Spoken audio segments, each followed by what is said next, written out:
আসসালামু আলাইকুম সকল শিক্ষার্থীকে স্বাগত জানিয়ে শুরু করছি ম্যাথ ক্লাস। আজকে ম্যাথ ক্লাসে ক্লাস 8 এর এক্সারসাইজ 5 পেজ নং 85 কোশ্চেন নং 1। দেখো এখানে দেওয়া আছে লঘিষ্ঠ আকারে প্রকাশ করো। আমরা এই অঙ্ক দুটির সমাধান দেব। তাহলে দেখো এখানে নম্বর ক দেওয়া আছে প্রদত্ত রাশিটি অপরিবর্তিত অবস্থায় তুলি। এখানে 4x square y cube z to the power 5 by 9x to the power 5 y square z cube এটা দেওয়া আছে। এটা লঘিষ্ঠ আকারে প্রকাশ করব। সুতরাং এখানে আমরা লিখতে পারি, এখানে লবে সাংখ্যিক সহগ দেখতে পাচ্ছি 4, হরে 9, 4 এবং 9-এর গসাগু নির্ণয় করতে হবে, যেহেতু লঘিষ্ঠ আকারে প্রকাশ করতে বলছে। তাহলে দেখো লিখি, এখানে 4 ও 9 এর গসাগু। দেখো তোমরা অবশ্যই গসাগু নির্ণয় কীভাবে করতে হবে সেটা অবশ্যই জানো, যে কমন হবে গসাগুর অ্যান্সার। এখানে 4 ইকুয়াল আমরা লিখতে পারি 2 ইন্টু 2 এবং 9 ইকুয়াল লিখতে পারি 3 ইন্টু 3। আমরা জানি 4-এর গুণের সংখ্যা এবং 9-এর গুণের সংখ্যা কি হয়। দেখো এর মধ্যে কমন, এই দুইটির মধ্যে কমন যাচ্ছে না, অর্থাৎ গসাগুতে হয় কমন অ্যান্সার। তাই আমরা জানি যে এই দুইটি সংখ্যার মধ্যে কমন হচ্ছে শুধুমাত্র 1। সুতরাং 9 এবং 4-এর গসাগু কত? 1। একই রূপে তদ্রূপ এক্স স্কোয়ার ও x to the power 5 এর গসাগু কত হবে? দেখো এখানে x স্কোয়ার আর x to the power 5 আছে, এর গসাগু তাহলে x স্কোয়ার হবে, কারণ যে রাশির পাওয়ার, যে দুইটি রাশির মধ্যে যেটা একই রাশি, যেমন এটা x এটা x, এই রাশি দুইটির এর সূচক বা পাওয়ার হচ্ছে এখানে স্কোয়ার এখানে 5, সুতরাং x স্কোয়ার এটা গসাগু হয়। এর কারণ হচ্ছে দেখো আমরা জানি x to the power 5 equal, যেহেতু গসাগু কমন হবে তাহলে আমরা এভাবে লিখতে পারি x square into x cube. আর এখানে কত আছে? এখানে শুধুমাত্র x স্কোয়ার আছে, লবে x স্কোয়ার ইকুয়াল আমরা লিখতে পারি 1 ইন্টু এক্স স্কোয়ার বা এক্স স্কোয়ার। এই এখন কমন কোনটা? কমন হচ্ছে এটা, আনকমন থাকে এক্স কিউব। তাহলে আমরা x square x to the power 5 এর গসাগু কি লিখবো? এক্স স্কোয়ার লিখবো। এক্স স্কোয়ার ওয়াই কিউব ও ওয়াই কিউব ও এই ওয়াই কিউব ও ওয়াই স্কোয়ার এর গসাগু ওয়াই স্কোয়ার হবে ওয়াই স্কোয়ার। জেড এবং জেড টু দ্য পাওয়ার 5 ও জেড কিউব এর গসাগু, এখানে z cube, z to the power 5 পার বা সূচক হচ্ছে কিউব ছোট, সুতরাং এখানে 5-এর মধ্যে কিউব এবং স্কোয়ার, অর্থাৎ জেড স্কোয়ার এবং জেড কিউব এই দুইটিই আছে, সুতরাং জেড কিউব হবে গসাগু। তাহলে গসাগু আমরা কত পেয়েছি? লব হরে এটা হচ্ছে লব হর থেকে আমরা এভাবে লিখতে পারি। দেখো এখন এই যে গসাগু যেটা, অর্থাৎ কমন লব এবং হরের মধ্যে যেটা কমন, এটা বাদে যা থাকবে সেটা হবে এর লঘিষ্ঠ আকারে প্রকাশ। সুতরাং আমরা লিখতে পারি অতএব এ 4x square y cube z to the power 5 by 9x to the power 5 y square z cube equal. দেখো যেটা এখানে কমন হয়েছে সেটা আমরা প্রথমে লিখতে পারি, আনকমন যেটা সেটা পরে লিখতে পারি। কমন কি? এটা, অর্থাৎ লব হর থেকে গসাগুটাই কমন থাকে, সুতরাং আমরা এখানে x square y square z cube এটা লিখতে পারি লবে, এবং হরেও একইভাবে লিখতে পারি x square y square z cube. এখানে ইন্টু এখানেও ইন্টু দেই। এখন এখানে লবে যা থাকে এখানে যা লিখেছি তা ব্যতীত, যেমন 4 এখানে লিখে নিই, তাহলে 4 লিখতে পারি। এখানে দেখো এক্স স্কোয়ার লেখা হলো ওয়াই কিউব, এখানে ওয়াই স্কোয়ার, সুতরাং একটি ওয়াই থাকবে। যেহেতু এখানে কিউব 3 অর্থাৎ সূচক হচ্ছে 3 আর এখানে হচ্ছে সূচক হচ্ছে বা পাওয়ার হচ্ছে 2, তাহলে একটি ওয়াই থাকলো। আর এখানে এক্স স্কোয়ার, এখানেও এক্স স্কোয়ার, দুইটা একই, সুতরাং এক্স স্কোয়ার লেখা হলো। আর এখানে দেখো জেড টু দ্য পাওয়ার 5, এখানে জেড কিউব, তাহলে জেড, এখানে লিখেছি কিউব, এখানে যেহেতু 5 অর্থাৎ 3টি লিখেছি আর 2টি থাকবে, অর্থাৎ এখানে জেড স্কোয়ার থাকবে, এই জেড স্কোয়ার থাকলো এখানে।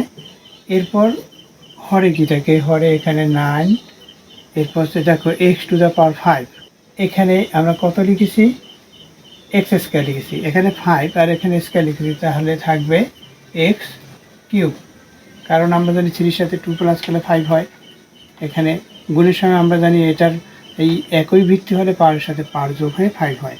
এখন দেখো এখানে ওয়াই স্কোয়ার, এখানে স্কোয়ার লেখা হলো ওয়াই স্কোয়ার, সুতরাং এখানে ওয়াই স্কোয়ার হবে না। এখানে দেখো জেড কিউব, এখানে জেড কিউব, কিন্তু এখানেও কমনে জেড কিউব লেখা হলো, সুতরাং এটা থাকলো। অর্থাৎ এখন আমরা যদি এটাকে ভাগ দেই, ভাগ দিলে এটাকে এটা দ্বারা ভাগ হবে, ভাগ করলে এখানে 1 হবে। এখন 1 দিয়ে এটাকে গুণ করলে এটা হবে, অর্থাৎ এখানে 4 ওয়াই জেড স্কোয়ার বাই এখানে 9 এক্স কিউব, এটা থেকে যায়। সুতরাং এটা হচ্ছে লঘিষ্ঠ রূপ, অর্থাৎ এখানে এত এর লঘিষ্ঠ রূপ এটা, অতএব এটাই গুলো তো। সুতরাং এটা হচ্ছে অ্যান্সার, এই লঘিষ্ঠ রূপ এটাই। আমরা কি লিখব, এভাবে অ্যান্সার লিখব, অতএব এত এর লঘিষ্ঠ রূপ এটা। দেখো এর বিকল্প নিয়ম আছে, এই বিকল্প নিয়ম আমরা এইভাবে করব। এখানে আমরা জানি যে এই যে পাওয়ার এক্সের পাওয়ার 2 অর্থাৎ এক্স ইন্টু এক্স এভাবে লিখতে পারি, ওয়াইয়ের পাওয়ার 3, এখানে ওয়াই ইন্টু ওয়াই অর্থাৎ 3টি ওয়াই লিখবো এখানে, তাহলে 3টি, এখানে 5, জেডের পাওয়ার হচ্ছে 5, সুতরাং এই জেড 5টি লিখবো গুণ আকারে, Z into z into z into z into Z, এভাবে করে 5টি আমরা লিখবো হিসাব করে। তদ্রূপ এখানে এটাও করব, এই যে 4 ইকুয়াল আমরা 2 ইন্টু 2 এভাবে লিখতে পারি, 9 ইকুয়াল 3 ইন্টু 3 এভাবে লিখতে পারি। এভাবে করে লেখার পরে যেগুলো বাদ যাবে, লব হর থেকে একই রাশি বাদ যাওয়ার পরে যেটা থাকবে সেটা হবে অ্যান্সার। অর্থাৎ আমরা এভাবেও করতে পারবো যেহেতু লঘিষ্ঠ রূপ। তাহলে কী লিখবো দেখো, আমি এটা বিকল্প নিয়ম দেখাচ্ছি। এখানে 4 x square y cube z to the power 5, হর কি, হর হচ্ছে 9 x to the power 5 y square z, এটা হচ্ছে হর। ইকুয়াল আমরা কি লিখতে পারি, এইমাত্র বলেছি যে 4কে আমরা 2 ইন্টু 2 এভাবে লিখতে পারি, অর্থাৎ 4 যদি আমরা গুণনীয়ক সংখ্যা নির্ণয় করি এভাবে 2 ইন্টু 2 পাবো, ইন্টু এখানে এক্স স্কোয়ার, তাহলে এক্স ইন্টু এক্স এভাবে লিখব, ওয়াই কিউব, তাহলে 3টি ওয়াই হবে, ওয়াই ইন্টু ওয়াই, কারণ এখানে সূচক বা পাওয়ার হচ্ছে 3, তাই 3টি ওয়াই হলো, এই 3টি ওয়াই লিখলাম। এরপর কি ইন্টু, এখানে দেখো 10-এর আগে আমরা নিচে লিখছি, এখানে ইন্টু দিলাম, জেড কয়টি, 5টি হবে, Z into z into z into z into Z, দেখো এখানে 5টি জেড লিখেছি, এটা হচ্ছে লবে লিখলাম। হরে কি হবে 9 অর্থাৎ 3 ইন্টু 3 এভাবে লিখতে পারি, 3 ইন্টু 3 9, এখানে এক্স কয়টি, 5টি হবে, এক্সের পাওয়ার 5, x into x into x into x into x into y square অর্থাৎ y into y into z cube অর্থাৎ 3টি z, z into z into z, এটা হলো। এখন লব হর থেকে আমরা একই রাশি বাদ দেব, অর্থাৎ আমরা জানি যে এক্সকে এক্স দ্বারা ভাগ করলে ভাগফল 1 থাকে, তাই এই এক্স এক্স বাদ, এখানে এক্স বাদ, এখানে ওয়াই আছে, এখানে ওয়াই বাদ, এখানে ওয়াই আছে, ওয়াই বাদ, এখানে জেড আছে, এখান থেকে জেড বাদ, এখানে একটি জেড আছে, এখান থেকে জেড বাদ, এখানে আরেকটি জেড আছে, এখান থেকে জেড বাদ, অর্থাৎ লব ও হর থেকে একই আমরা রাশি বাদ দিয়েছি। এরপর লবে কি থাকবে, হরে কি থাকবে সেটা যদি আমরা লিখতে যাই তাহলে ইকুয়াল, দেখো লবে এই 2 এর সাথে 2 গুণ করলে 4 হয়। এরপর কি আছে, এখানে দেখো একটি ওয়াই আছে এবং এবং কি আছে, জেড গুণ জেড অর্থাৎ জেড স্কোয়ার, অর্থাৎ ওয়াই এরপর জেড স্কোয়ার। এটা হলো, দেখো এখানে 4y জেড স্কোয়ার, এখানেও তার এখানে কি হবে, সাংখ্যিক সহগ হরে 9। এরপর এক্স আছে কতটি, দেখো এক্স আছে একটি, দুইটি, তিনটি, এই তিনটি এক্স অর্থাৎ এক্স কিউব হলো, এগুলো হরে থাকলো তিনটি, এছাড়া অন্য কোনো রাশি নেই। এটা হচ্ছে অ্যান্সার। এখন দেখো এটা এটা একই, অর্থাৎ এভাবেও আমরা দেখিয়ে দিতে পারি। আবার আমরা এভাবে গসাগু নির্ণয় করে যে গসাগুটা কমন থাকে সেটা প্রথমে লিখে আনকমন যা থাকে সেটা পরবর্তীতে লিখলাম গুণ আকারে, এভাবে, অর্থাৎ এগুলোর সাথে এগুলো গুণ করলে এটাই হবে, এই রাশিটাই হবে। আশা করছি বুঝতে পেরেছো অঙ্কটির সমাধান কীভাবে করতে হয়। এটা হচ্ছে নির্ণেয় লঘিষ্ঠ আকারের রূপ। এতক্ষণ ম্যাথ ক্লাসের সাথে থাকার জন্য সকলকে ধন্যবাদ জানিয়ে আজকের মতো বিদায় নিচ্ছি।